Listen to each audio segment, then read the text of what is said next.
बिस्मिल्लाहिर्रहमानिर्रहीम। अस्सलाम वालेकुम। मैं हूं बुशरा सिद्दीकी और आप देख रहे हैं मेरा यूट्यूब और फेसबुक चैनल।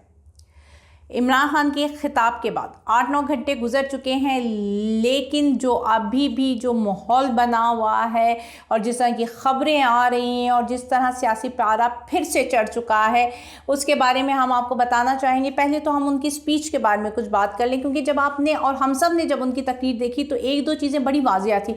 एक वो चीज़ कि हमेशा इमरान खान ने एक लाइन ड्रॉ की हुई थी कि उन्होंने उसको क्रॉस नहीं करना। हमेशा हर बारी वो कोई सब्र या तहम्मुल का मुजाहरा कर जाते थे, लेकिन कल की स्पीच से लगा कि शायद उनके सब्र का पैमाना लबरेज हो चुका है और उन्होंने डायरेक्ट खुश खिताब किए। अच्छा, पहली बात, एक और बात बताती चलूं कि वो लोग जो मीडिया में रात 8 बजे, क्योंकि अभी मीडिया क्या है, मीडिया अब वही है जो कि ट्विटर है, जो कि फेसबुक है, क्योंकि बाकी जो हमारा मीडिया है वो तो ऑलरेडी कॉम्प्रोमाइज्ड हुआ हुआ है। तो उस मीडिया पे ये खबरें चलती रही कि जी खान साहब जो है ना, उनका सॉफ्टवेयर अब अपडेट हो चुका है, अब वो पटरी पर आ गए हैं। लेकिन जब कल उन्होंने अपनी स्पीच शुरू की तो उससे अंदाज़ा हो गया था कि वो कितने गुस्से में है और वो अब बैठे हैं सबका सॉफ्टवेयर अपडेट करने, और उन्होंने अच्छा खासा सॉफ्टवेयर अपडेट भी किया है। जिस तरह उन्होंने ISPR को मुखातिब किया, जिस तरह उन्होंने नैब और नैब के हैंडलर्स को मुखातिब किया और उनको बताया कि वो किस तरह के लोग हैं और क्या उन्होंने प्लानिंग की है, क्या क्रिएट किया है, और उन्होंने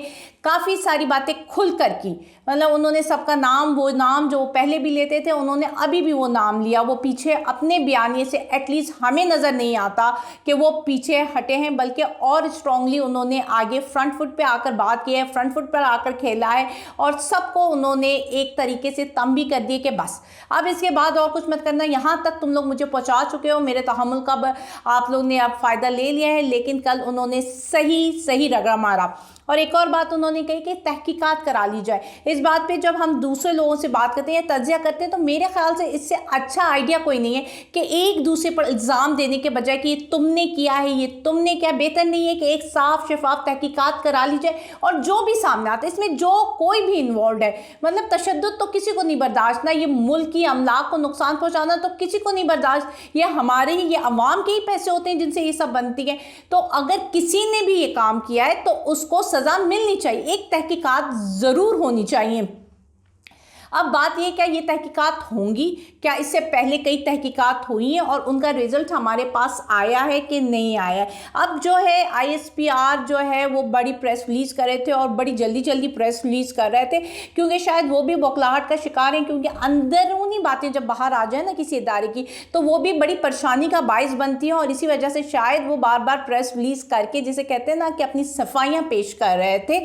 और अब अगर देखा है, आप लोग देख रहे होंगे, मतलब सारी न्यूज़ आप लोग हम सुन रहे हैं, क्योंकि एक एक पल की खबर आ रही है सबके पास, और जो बात चल रही है कि अंदर की खबरें, जो इदारे के अंदर की बातें बाहर आ रही हैं, वो बड़ी परेशान कुन है और वो मुल्क के लिए भी नहीं बेहतर। मतलब अगर खुदा न खास्ता उन बातों में सच्चाई है तो वो बातें हमें किस तरफ लेकर जाएंगी? क्या वो मुल्क के हक में बेहतर होंगी? क्या कोई ये सोच रहा है कि इस मुल्क का क्या बनेगा? आप लोग लड़ाई कर रहे हो अपनी, आप लोग कर रहे हो अपनी सियासी मफादात की लड़ाइयाँ, आप लोग कर रहे हो अपने मफाद की लड़ाई, आप लोग सिर्फ अपने बारे में सोच रहे हो, अपने आप को सेव करो। लेकिन इस मुल्क का क्या होगा इस पूरे सिनेरियो में? मतलब ये जो इदारा है जो कि जिसका काम बॉर्डर को जो है सिक्योर करना है, लेकिन अगर ये इदारा कमज़ोर हो जाए तो समझो मुल्क की सलामती कॉम्प्रोमाइज्ड हो रही है।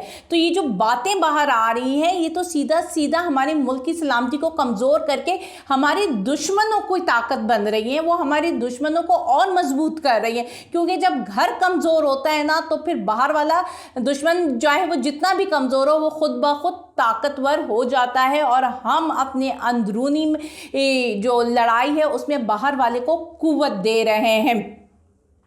हम कभी ये नहीं सोचे कि इस मुल्क का आगे क्या होना है। आपके सर में आज क्या तारीख हो गई है? 15 में आपने बजट पेश करना है, आपने 15 दिन के अंदर बजट पेश करना है। मुल्क का आप दिवालिया निकाल चुके हो, आवाम भूखी मर रही है, लेकिन आपने सारी तवज्जो किस पर है कि लोगों को पकड़ लो, धकड़ लो, मशीनरी का इस्तेमाल कर लो। आपकी सारी की सारी फोकस उसमें, कोई मतलब जितनी भी आपने 2-3 दिन में प्रेस रिलीज़ की, उनमें से कौन सी प्रेस रिलीज़ ऐसी थी जिसमें आकर आपने लोगों को बजट ब्रीफ किया हो कि जी इस साल हम आपके लिए ये करना चाह रहे हैं। आप पता नहीं आप रिलीफ देना चाहेंगे कि बम फोड़ना चाहेंगे, लेकिन कोई भी किसी भी बंदे ने आकर ये नहीं कहा कि हम बजट पे काम कर रहे हैं। काम किस पर करें कि जी हम जो जवान हैं वो दहशतगर्द बलवाई हैं उनको पकड़ धकड़ कर रहे हैं। हम ये देख रहे हैं कि किस तरह हम अपने सियासी मकासद को हासिल कर सकते हैं। हम ये देख रहे हैं कि हम किस तरह इलेक्शन को रुकवा सकते हैं। लेकिन इस बजट में अवाम के लिए क्या रखा है, अवाम किस तरफ जाएगी, ये मुल्क किस तरफ जाएगा, उसके बारे में कोई नहीं सोच रहा। क्योंकि इसहाक डार अपनी जिद पे IMF ने इनकार कर दिया। इसहाक डार कहते कर लो, अब हम भी नहीं मांगेंगे। मतलब सब अपनी अपनी टेढ़ इनकी मस्जिद बनाकर बैठे हुए, लेकिन मुल्क का नहीं सोचा। इस पूरे सिनेरियो में क्या नुकसान हुआ? आपको जो पैसे मिलने थे कहाँ से मिले? एक चाइना ने आपको कुछ सपोर्ट कर दी, उसके अलावा आपको कहाँ से सपोर्ट मिली है? आपने आगे का बजट जो आप बना रहे हो, आपने सोचा है कि आपको किस तरह रिकवरी करनी है? क्योंकि आपकी टैक्स कलेक्शंस वैसे ही कम हो चुकी हैं, वो टारगेट से भी कम है। अब आपने बजट लाओगे, अब वो बजट कैसा होगा, उससे कितना अवाम को फ़ायदा होगा, कितना मुल्क को फ़ायदा होगा और कितना आप लोगों को फ़ायदा होगा, ये भी देखना है। क्योंकि आज है 14 मई और 14 मई का था इलेक्शन का। अगर आज इलेक्शन होते तो हम सब कितारें बनाकर अपना अपना वोट कास्ट कर रहे होते, रिपोर्टिंग हो रही होती कि कौन जीता कौन हार आए। लेकिन अफसोसनाक खबर यह है कि सुप्रीम कोर्ट के ऑर्डर जो अपेरेंट हो गया है उसकी धज्जियां उड़ा दी गई हैं। अब तौहीन अदालत हो चुकी है। अब देखते हैं कि सुप्रीम कोर्ट इस पे अपना क्या स्टैंड लेती है।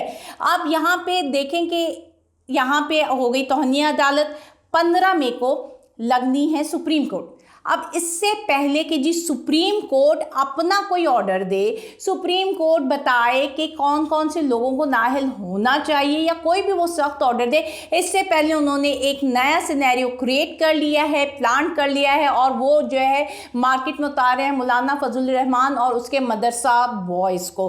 अब मौलाना फजलुर रहमान अपने तमाम तर कुव्वत और ताकत के साथ अपने तमाम मदरसों के लड़कों के साथ जी सुप्रीम कोर्ट के सामने एहतजाज करेंगे। अच्छा, अब सोचने की बात यह है कि क्या 144 इंप्लीमेंट रहेगी या 144 जो एक्ट है हमारा वो हटा दिया जाएगा।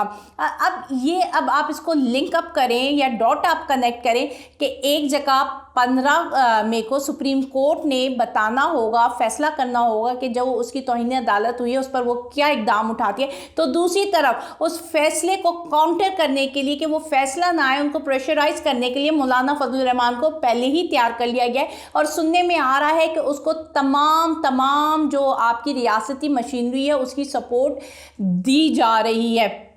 अब देखना यह है कि 15 मई को जो चीफ जस्टिस साहब हैं वो क्या फैसला करते हैं। क्या वो तमाम किरदार जो इसमें नॉमिनेटेड थे, जिनको कहा गया था कि आपने जी बजट का बताना है कि दिया है कि नहीं, आपने जी सिक्योरिटी का बताना है, फिर प्राइम मिनिस्टर हो गया, अब देखते हैं कि उनके खिलाफ, उन किरदार के खिलाफ या उन किरदारों के हवाले से क्या फैसला आता है। क्योंकि मुल्क में क्योस बढ़ता जा रहा है। इमरान रियाज की फैमिली वाकई में बहुत परेशान है। इमरान रियाज जिसको आप यूट्यूबर कह रहे हो, उसने अपना करियर जो है वो यूट्यूब से स्टार्ट नहीं किया था। वो लोग जो सर्टिफिकेट बांट रहे हैं कि जी वो यूट्यूबर है, उसको से सहाफ़त का क्या पता, तो आपको बता दूं कि उसका सहाफ़ी करियर जो है वो एज अ रिपोर्टर शुरू हुआ था और उसके बाद वो अब इस मुकाम में पहुंचा था। उसने एंकर है रहा है, कितने टीवी चैनल्स का रहा है, लेकिन आप उसको टीवी चैनल में रहने दें तो आप क्या है ना, जब आपने सारे दरवाजे बंद कर लिए तो एक बंदा यूट्यूबर ही बनेगा ना। उसने तो जो उसका काम है, सहाफत उसका काम है, उसने तो वही करना है। तो जब आप रास्ते बंद कर दोगे तो अल्लाह ताला दूसरे रास्ते खोल देता है। तो वो उसकी लोग सुनना और उसको देखना पसंद करते हैं। उसकी व्यूअरशिप लाखों में है और ऑल अराउंड द वर्ल्ड है। मतलब ये सिर्फ पाकिस्तान में नहीं है, वो उसको पूरी दुनिया देखती है और सुनती है। और बिलखसूस पाकिस्तानी वो जहाँ कहीं पे भी हो उसको ज़रूर फॉलो कर रहे होते हैं। आपने उसको उठाकर गायब कर दिया, एक नया तमाशा मुल्क में बिठा दिया है, एक नया मजाक बना दिया है कि वो पुलिस वाले कहते हैं जी हमने तो छोड़ दिया था। मतलब कोई यकीन करने वाली बात है कि कोई बंदा है आपका, आपने जी हमने छोड़ दिया, तो उसको ज़मीन खा गई, आसमान निकल गया, कहाँ गया है वो बंदा, आप में से किसी को नहीं पता। और फिर जो है उनके फादर का बयान आना, वो भी इतना तकलीफ दे और दिल दहलाने वाला बयान कि यार मुझे फांसी दे दो। आपने उसकी बाप की वो बेबसी देखी जो उसके बाप की आंखों से टपक रही है। आप इस मुल्क को किधर लेकर जाना चाह रहे हो, आप इस लड़ाई को किस तरफ लेकर जाना चाह रहे हो। आवाम की फ़िक्र आपको नहीं, लोग आप उठा रहे हो, लोग आपके पहले तो एक मखसूस जगह से हम सुनते थे नामालूम अफराद, लेकिन अब तो तमाम मुल्क में जो है हमारे अब लोग जो हैं वो गायब हो रहे हैं और किसी को नहीं पता कि वो कहाँ हैं, किधर है। इस मुल्क का ये हाल बना दिया, जमहूरियत ख़त्म हो चुकी है, सच पर पाबंदी है। वही लोग सच बोल रहे हैं जो 8 बजे टीवी चैनल्स में आकर बात करते हैं, बाकी जो भी लोग हैं वो सारा झूठ है।